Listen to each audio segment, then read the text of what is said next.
Security and prevention. So in this lecture, we're going to talk about some things we can do to prevent our systems and our networks from getting penetrated.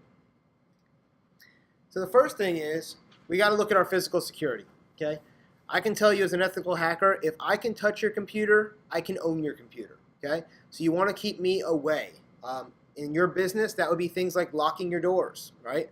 Tailgating, you want to keep an eye out for that. Don't let somebody get in behind somebody who's authorized and walk in the building. When you shred stuff, you need to secure your physical documents. If we have printouts with people's social security numbers and birthdays, we want to shred that using a cross-cut shredder. Using passwords, right? Anything that you have written out as a password should go in the shredder as well. Don't just throw it in the trash, because people will do what's called dumpster diving, and they'll search through your trash for that useful information. Privacy filters. We use that to help prevent shoulder surfing. It's a screen that goes over your monitor, and it makes it so you can only see the monitor from directly on and not from the sides. Biometrics. We can use these as a way of physically securing stuff by using our fingerprints or a retina scan, which is your eyeball. Key fobs. We might have key fobs with like a radio frequency ID tag that lets us in. Or a smart card, which is like your new credit cards that have the smart chip inside of them. A lot of businesses use those as a login credential. So where I work, I actually have an ID card which has that smart chip in it. I put it in my computer and I type in a PIN number. So I have two things. I have something I know, my PIN number, and something I have, my card, that allows me to get access. So when we talk about digital security, we talk about things like antivirus and anti-spyware, anti-malware, firewalls, user authentication, securing our wireless networks, and securing the network. Okay? We're going to talk about each of these in depth as we go through here. So the first one is our antivirus, anti-spyware, and anti-malware. Our computer needs specialized software to perform this protection for us. It's going to perform real-time protection to block attempted intrusions and infections. They're going to automatically do periodic scans for known and suspected threats. The big key here is your definitions are what we have for known viruses. If I go home tonight and write a virus and put it on the internet, Symantec and McAfee aren't going to be able to help you for that, right? Because it's an unknown virus, it's brand new. But if it's something that's been out there, they're going to see it, they're going to write a definition for it, and they're going to be able to detect and block it. Updating on a frequent, usually daily basis. Really, really important to keep those definitions up to date, because again, if I write that virus tonight, they'll probably have a definition by tomorrow or the next day. And that way they'll protect most of the people. Renewable subscriptions. You have to have a subscription to somebody to get your updated threat signatures, those virus definitions. If you have McAfee or you have Symantec, those guys are going to charge you a yearly fee, right? Some antiviruses are free. Things like Clam AV is a free one. Sophos has a free one. AVG has a free option. Windows Defender is a free option. You also have links to virus and threat encyclopedias. So you can go in there and learn more about that particular virus. And if you have a virus that you're trying to automatically remove and it won't automatically remove, you can go in there and it will tell you the steps you can manually take to remove it. You want to inoculate your system files. That's going to give you protection of those Windows critical files to allow you to still get into the system. Your access to the internet should be permission-based, right? You don't want your kids to be able to go to every website out there because some websites are bad, right?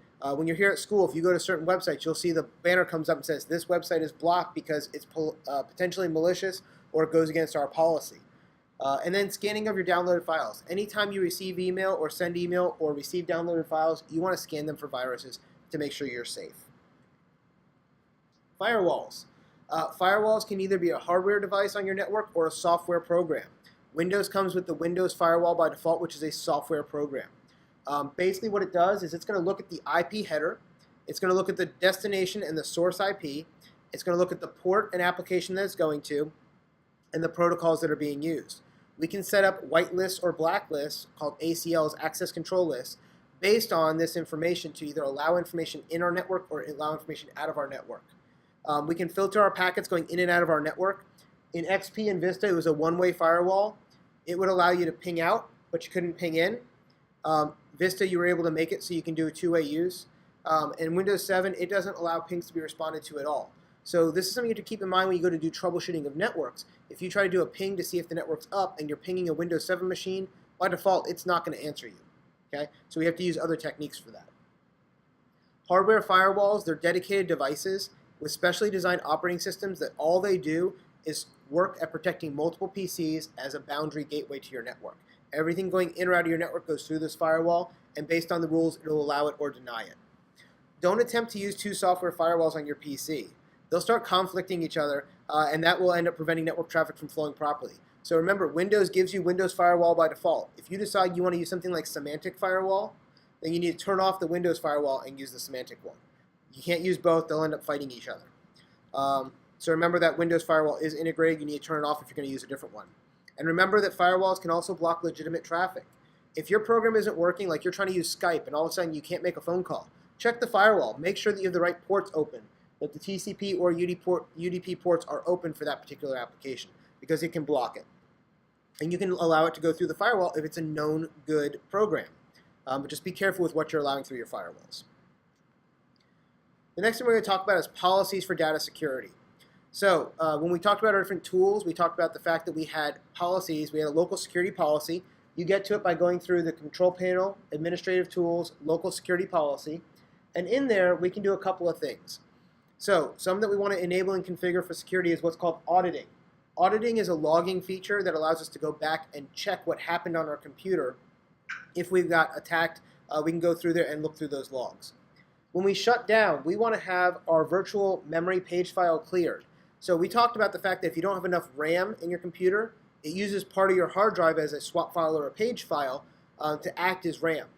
Well, if it does that, stuff that you were working on could still be in there. RAM, when you turn off the computer, those memory contents are lost. But if it's a file on the hard drive, that file would still sit there. And so an attacker can use that to get things like your Word documents, your passwords, that kind of stuff. So what you want to do is there's a setting. You just check it and say, on shutdown, clear the virtual memory page file. It'll zero out that file for you. You want to allow yourself to be able to take ownership of files and objects in the system. That's going to give you administrative permissions over them as you need it. And then the other one is you can enable or disable the Control-Alt-Delete for login purposes. Most home users, they just click on their name and type in their password. In a business environment, we use Control-Alt-Delete, which clears the buffer, and that allows us to type in our username and password. It's a safer, more effective way of logging in. So those are things you can change under that security policy. User authentication. So this is an important concept, right? And this is the first time you hear it. When you go into Network Plus, Security Plus, and CEH and CISSP, you're going to hear this again and again, okay? What we want is multi-factor authentication, meaning two factors. It's always better. 2 is always better than 1. 3 is always better than 2, right? The more factors, the better. But again, it's a security versus operations challenge. The more factors I make you authenticate with, the longer it's going to take for you to get to do work. So we have 4 different categories of authentication or factors we can have. We can have something you know, something you have, something you are, or something you do. Okay? If you have 2 of these or more, you're using multi-factor. I gave you a good example of that. I use a smart card to log in at work. That's something I have. And I also have to use a PIN number as my password. So my card plus my PIN lets me in. That's something I have, something I know. It's 2 factors. So something you are. It's the most common one that we use in cyber. We use passwords usually, right? We can verify them locally or by a domain controller.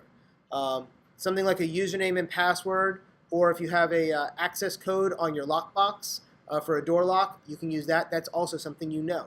Usually pins, passwords, usernames, these are something we know. Passwords are verified either remotely by a server when you're going onto a domain or locally by the machine.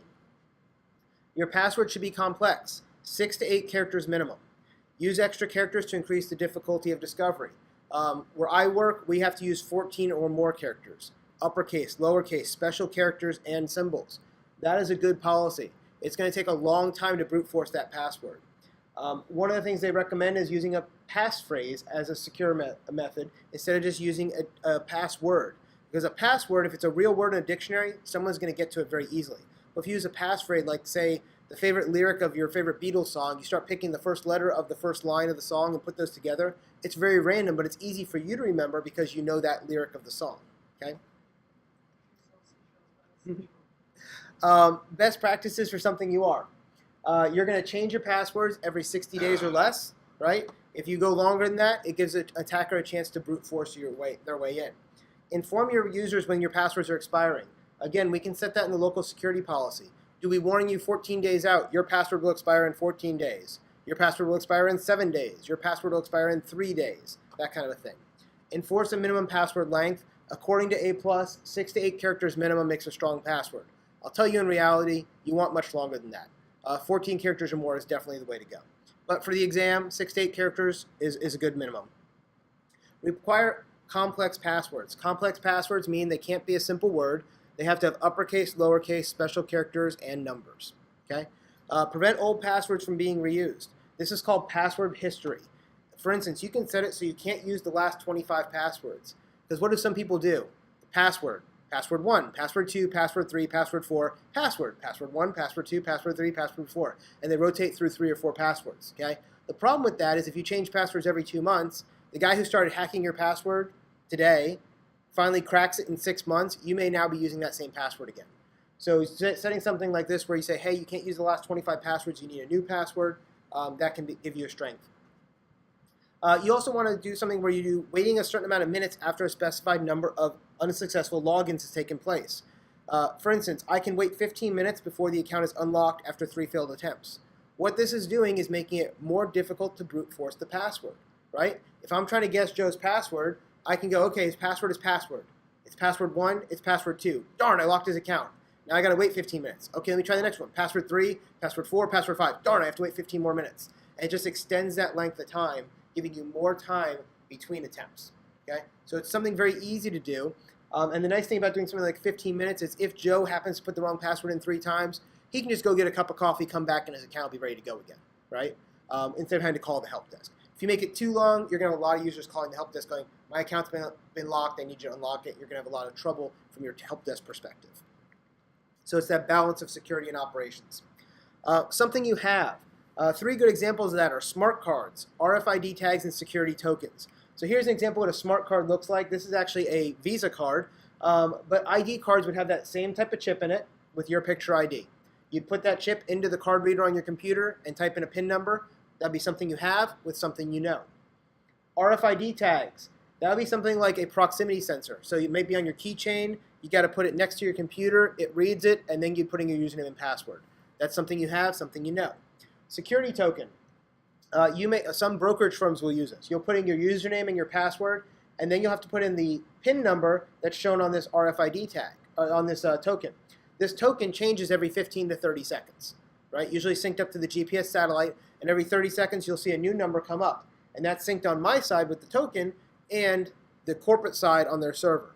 If I type in the wrong PIN, this is not going to let me in. So even if I know the person's username and password, I have to have that token or I can't get in as well. It's a very good security measure. The problem with something like this is cost, right? Because if you have a smart card, each of those cost about $1 to $2 to make. You have one of these little security tags, like we're showing in the picture here, those may cost you $5 to send out to your customers. But again, much more security.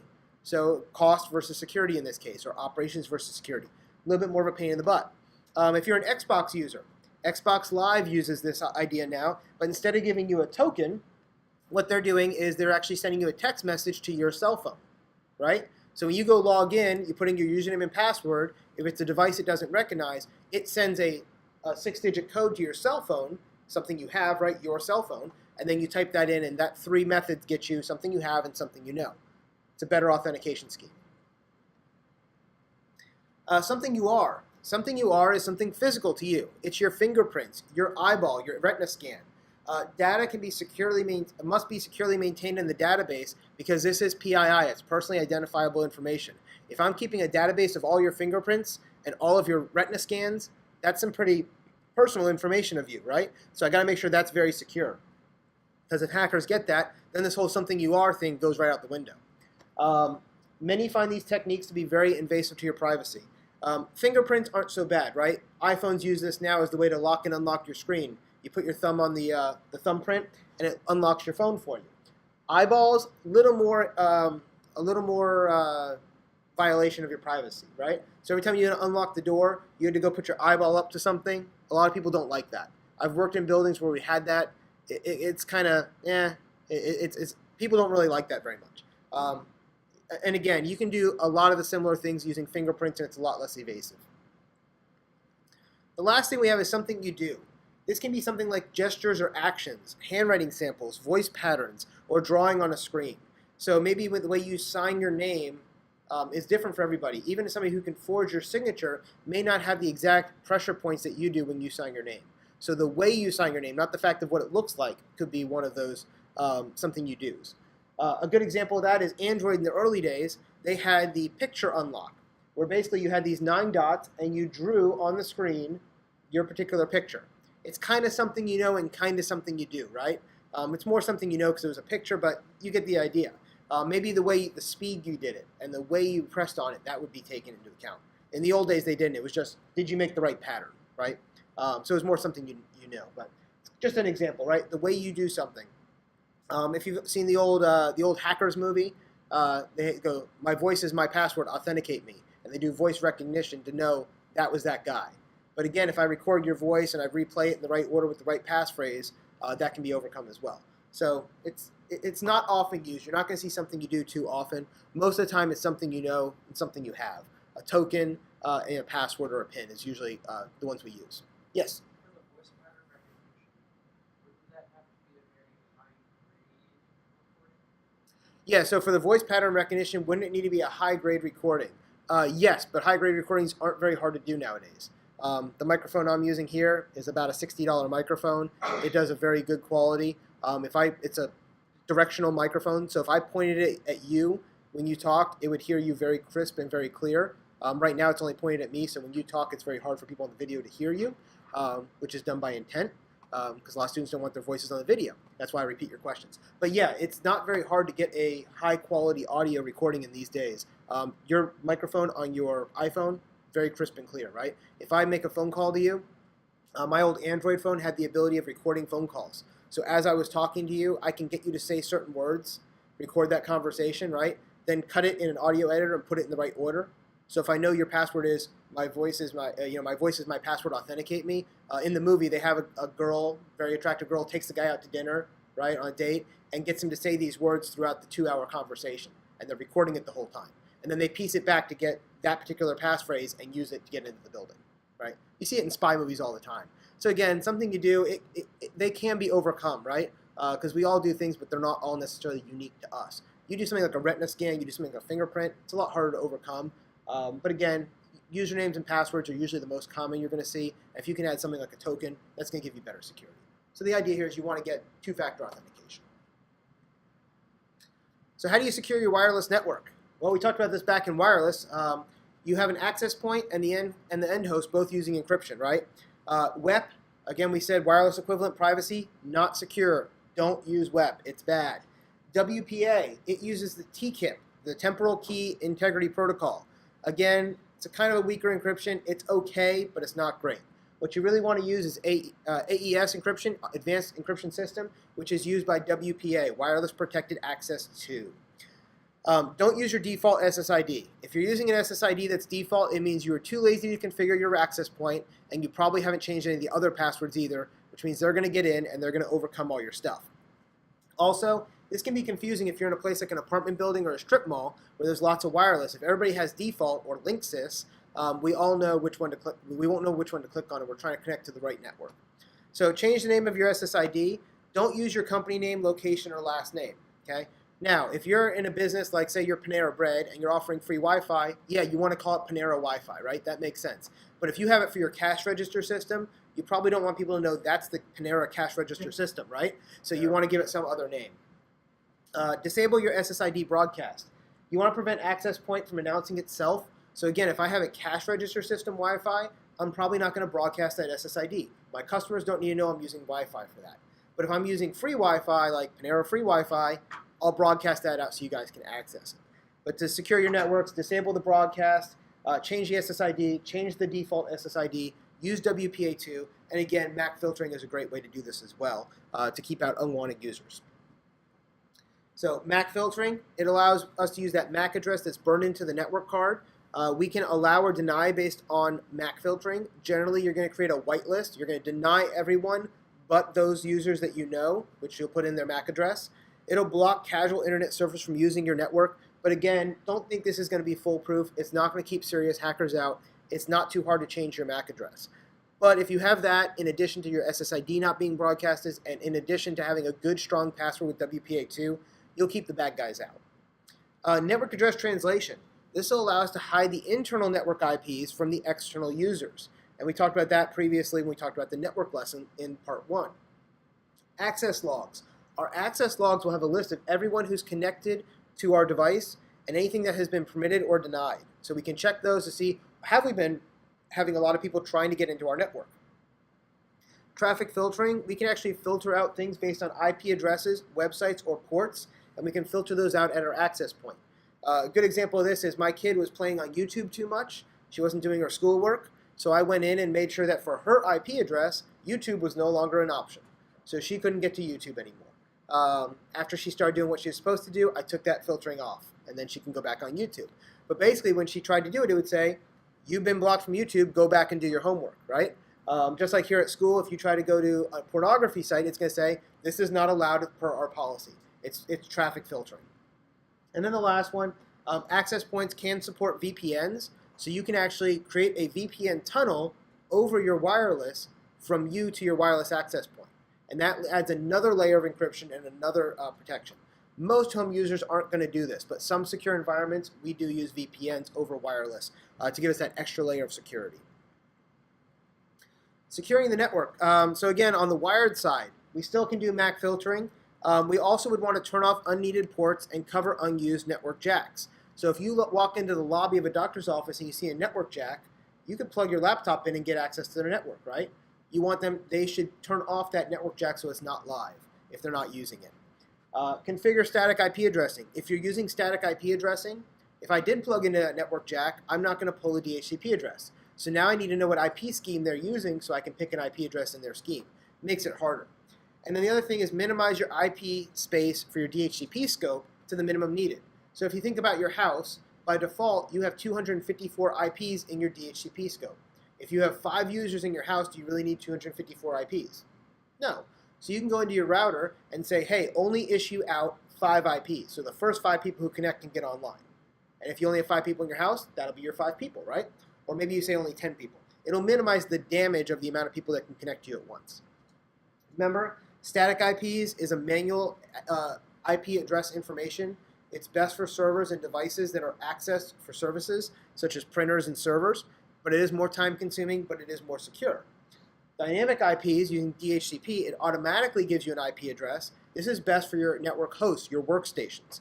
And you should adjust the number of IPs that can be assigned to prevent unwanted users from accessing your network as a drive-by user. We talked previously about user education. User education is key to a secure network. You have to make sure they're keeping their antivirus, their anti-spyware, and their anti-malware up to date, and that they're scanning for threats. You want to disable auto run, and you want to make sure that they're not going to fall for these attackers' tricks. Phishing, social engineering, pretexting, all these things are things that users fall for. We need to teach them so they don't fall into it.